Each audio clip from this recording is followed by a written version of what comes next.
ça nous a parlé, et c'est une véritable ambition européenne.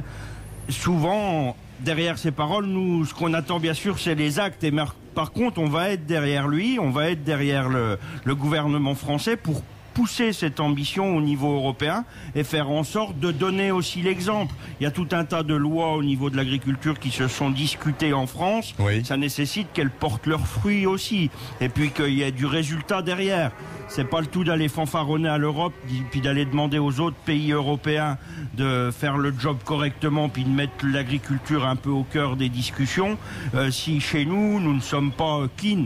Donc voilà, il y a nécessité aussi à ce qu'on relève l'agriculture française pour donner l'exemple et puis la direction à nos collègues européens. Mais alors, en tout cas, il y a l'ambition, elle est là, il y a la volonté et ça nous a plutôt rassurés. Alors, vous n'êtes pas très vieux, donc peut-être que vous n'avez pas connu le président Chirac en tant que responsable syndical agricole, je ne sais pas. Mais on disait toujours que Chirac, c'était le vrai et seul vrai défenseur des paysans français.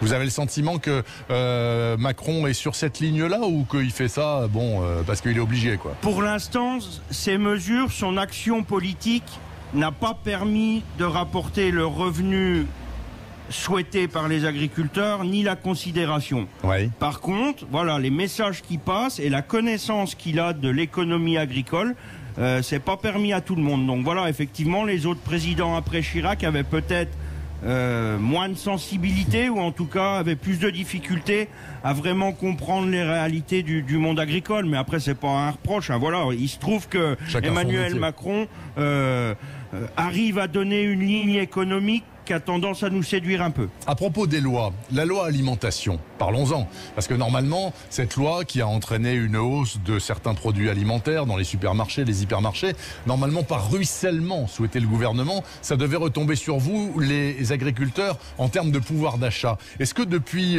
quelques semaines qu'elle est en application, vous sentez quelque chose? Ou que dalle? Non, on ne sent pas que dalle. Il y a un réel changement qui, encore une fois, ne se ressent pas dans les cours de ferme. Il a utilisé ce terme-là.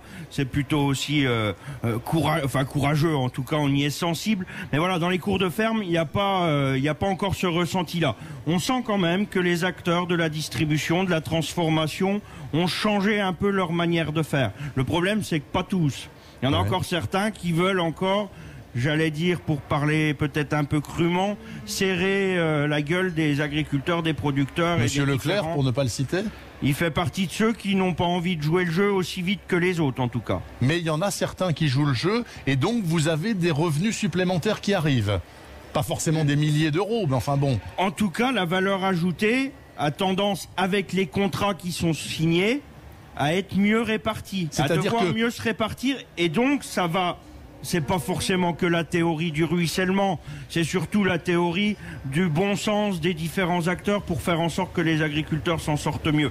Donc normalement, les contrats qui sont signés devront ramener une plus-value effective aux agriculteurs. Mais pour l'instant, ça ne se ressent pas, je le redis. C'est-à-dire